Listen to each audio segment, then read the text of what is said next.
Hey guys, OneWithanOrgan here, today bringing you my thoughts and impressions on Pokken Tournament, a Pokemon fighting game, yeah you heard that right, made by the developers of Tekken, which kind of explains the name. At any rate, this is only an impressions video and not a full review, so I'm going to be focusing mostly on gameplay and my personal thoughts on it. In other words, I am not trying to say that I'm giving you factual information, just what I think of the game so far based on my experience. Before a match, you get to select your Pokemon.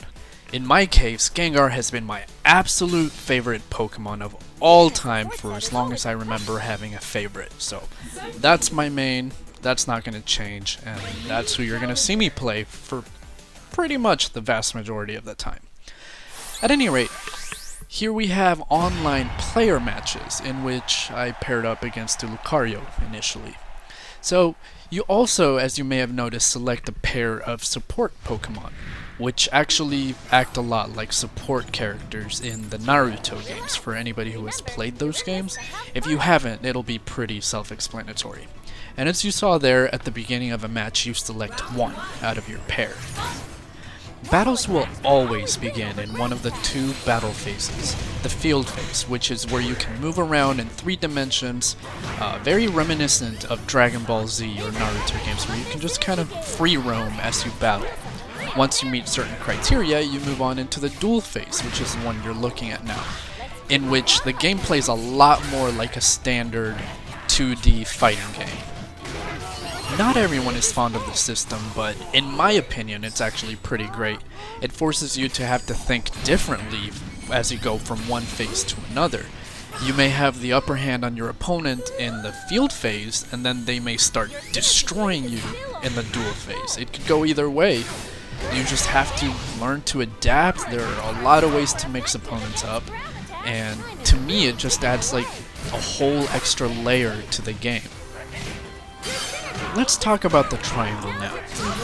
As in most, if not all, fighting games, you have an ability triangle that determines what kinds of moves will beat out others. For instance, grabs will beat counters, counters will beat attacks, and attacks will beat grabs. Now, what makes it a little interesting in this game is that whenever you perform something that beats out another in the triangle, it will be critical damage. For instance, if your opponent is trying to counter and you grab, it will be critical damage.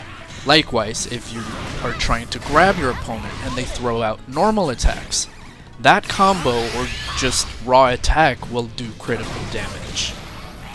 In my opinion, incorporating the critical damage mechanic is actually a great incentive for players to actually think about what they're doing, because it not only rewards you for outthinking your opponent, but it heavily punishes you if you're just randomly throwing out attacks and your opponent reads them and responds accordingly. That's not everything, however. You do also have dashes, which work as your main dodging ability, and you can shield and block attacks as necessary. This, of course, adds to the number of options both you and your opponent have available in order to be able to win. Now, since you just saw me destroy that Lucario as Mega Gengar, I think it's a great time to talk about Synergy and Burst mode. The Synergy bar fills gradually during a match as you deal and take damage. Once your Synergy bar is full, you're able to go into Burst mode, which for all the Pokemon that have Mega Evolutions, your Burst mode is going to be the Pokemon's Mega Evolution. Once you are in Burst mode, your abilities become heightened. You're stronger, you're faster, some of your combos work better, and you gain access to your ultimate attack, which I believe the game actually calls Burst Attack. I could be wrong about that, but it's basically your ultimate. So as you can see, the Synergy bar is that curved bar around the avatar on the bottom left of the screen. For me, it's already filled up a little, and for the opponent, it's on the top right, curving around the avatar.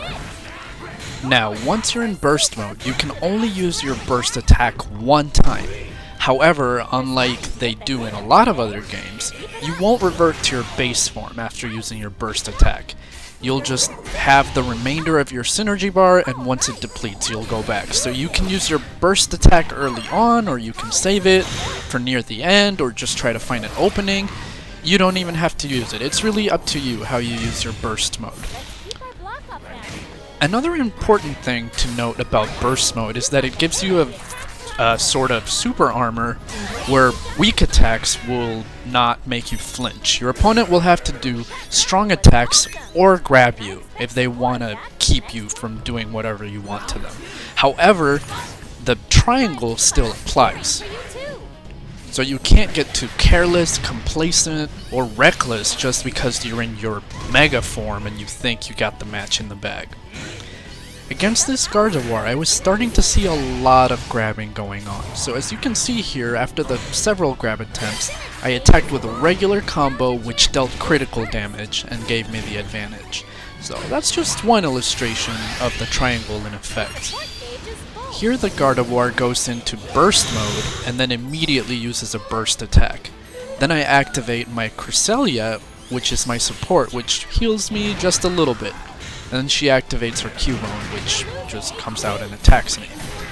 And then I'm getting comboed to death by burst mode Gardevoir, which is actually a very scary opponent to face. So I then went burst mode and started turning the tide. And I guess we'll see what happens next. Here is our burst attack. So it somehow missed, which obviously made me happy. And there we go. Ah, look at that beautiful Super Saiyan Gengar. Yes, that's a Super Saiyan Gengar, and it's beautiful. But anyway, one really important thing about this game, which I'm certainly trying to work on myself, is that you need to think on your feet. You gotta try to play fast. And what I mean by that is if you take a pause and do nothing, then chances are you're gonna get hit or take a combo or something. For example, say that you know that your opponent is counterattacking. If you don't get that grab in quickly enough, you're just gonna take the counter, and then if you try to grab after that, they might already be able to do a normal attack on you. So here we have a Gengar Ditto, which I actually quite enjoy. Lately I've been beating almost every Gengar that I fight, which makes me happy. And I'm actually not even good at the game yet. I only have like I think while recording this I got close to a 65% win rate on friendly matches. I haven't even started ranked matches yet. In fact, I intend to record and possibly make videos with analyses whenever I get into ranked matches.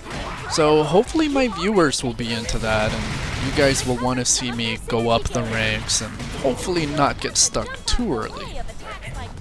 Oh, and by the way, that annoying lady that won't shut the hell up throughout the whole match, don't worry, she can be disabled. You don't have to listen to her all day while you're playing the game. I just keep forgetting to do so.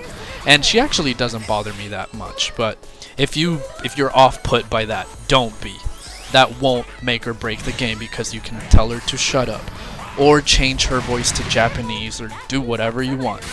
So that was a really close match with that Gengar, but I managed to guess right, because that was pretty much a guess. I guessed that he would do a grab or attempt a grab, so I did a quick combo there. And like I said, you have to be quick, because if they're already throwing the grab and you started an attack that's not faster than that grab, then you just got grabbed anyway, even though you made the correct read. Right there I managed to get that counter attack since I saw him going for the combo, and then he countered me. Yay. So then I went Super Saiyan mode and started comboing, and he got that counter attack. So there's a grab, and right now he seems to be wrecking me. One thing I can say about burst mode is that it makes battles really exciting. When you are in base form and your opponent enters burst mode, it's the scariest thing in the world, and you find the need to play very carefully or you might die to pretty much anything. And when you're both in burst mode, it's just like a double-edged, holy crap, this battle is really intense right now. Anything could happen. And in this match, that's how it was. It got very climactic, and then I fell off burst mode, and I managed to barely clutch it out and win. Now, even though I believe Synergy Burst and all that is a really good addition to the game, I will say that every now and then they feel a little janky. And what I mean by that is, you make one wrong guess where they happen to do their burst attack, and now you took maybe 50% of your health bar in terms of damage, and if you were winning, now you're probably losing. If you were losing, you might be dead for one little mistake. So it can feel a little rough around the edges, but it's still a good mechanic. It forces you to be careful. You still have to make the right calls like before, and if the opponent got their synergy bar, then good for them. You have one too. Another cool thing they did with that is that different Pokemon will build their synergy bars at different rates. There are some that will build it really quickly and have it accessible pretty much every round, guaranteed. However, they won't last that long, and they'll also not do as much damage with it, even though they all hit pretty damn hard. And then there are the opposite. For example, Mewtwo, I believe, regular Mewtwo, is the Pokemon that builds it the most slowly. However, when they do get it, if you get hit by it, then it's really, really bad news for you. And again, since it takes forever to build, they will also run out of it much more slowly. They'll have a lot more time to do whatever they want while they're in burst mode. Furthermore, all the characters have different types of hitboxes when it comes to their burst attacks.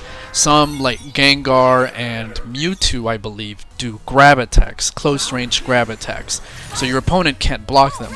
Others will do a projectile, and others will do some sort of dash, etc. Even when it comes to burst attacks, which the developers could have easily made a simple, across-the-board, every character has the same thing, kind of thing, other than aesthetically, but they went ahead and added variety, which to me is a great thing. For the record, this Gengar is not the same one as the last one. I should have probably skipped this match, but I'm already in it, so whatever, just gotta deal with him too. One really amazing thing to note about this game that will probably be clear to anybody actually looking at these matches here is that the online is actually very stable. Against your normal opponent, there's virtually no lag whatsoever. As you can see, it's really smooth. Even input lag is just about non-existent. By the way, that Gengar almost got me right there, but I managed to get him. Oh, that Gengar burst attack. Love it. Super Saiyan Gengar to the rescue. And that different color scheme of Gengar is actually pretty cool. But anyway, I'm getting off topic here. Yeah, there's virtually no lag online. You will run into your random laggy opponents or whatever, but they're few and far in between, and that's a problem in any game. I would say that the netcode is better than, for example, Smash, where you always feel that little delay there, even when you have a good connection. So the online is really, really good. At any rate, I think this Mewtwo battle is actually the last one I recorded, so I'm gonna get to the last bit of what I want to say.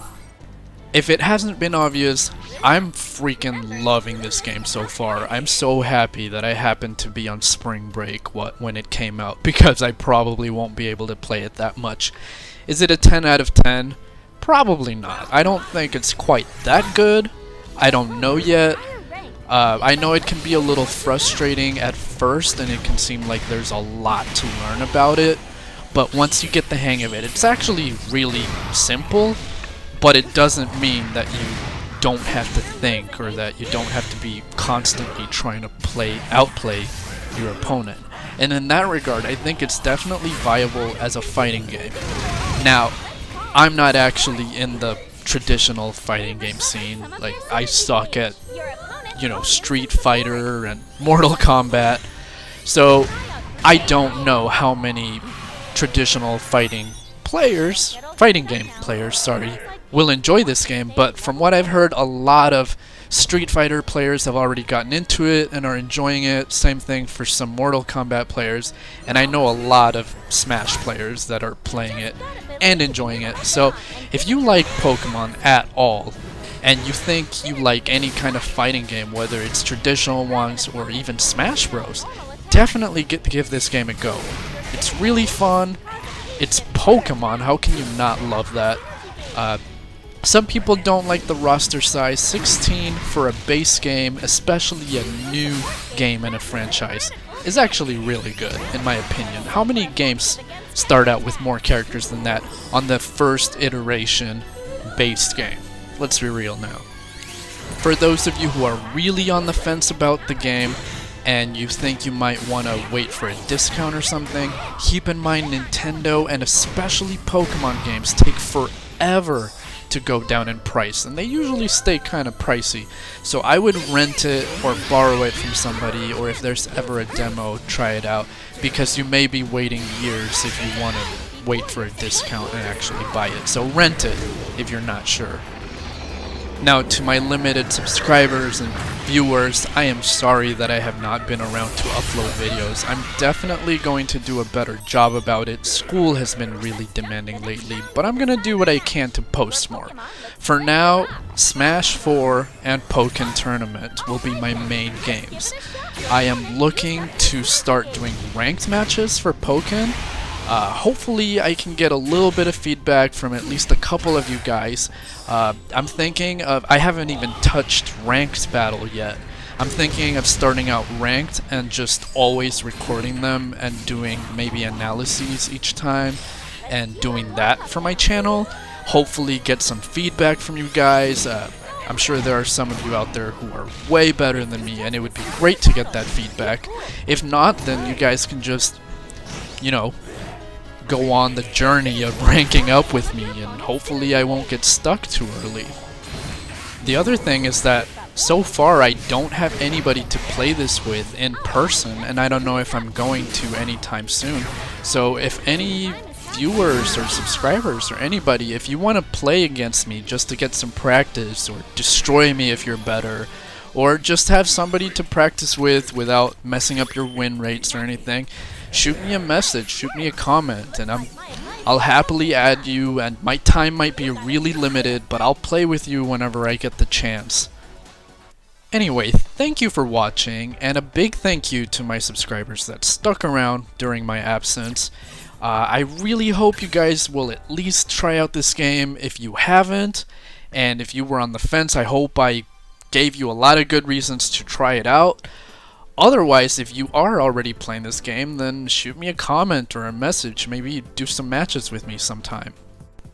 If you enjoyed this, leave me a like or a comment. If you didn't, tell me what I could have done to do it better, whether it's actual video related or if it's just I play Gengar like a scrub. It's up to you.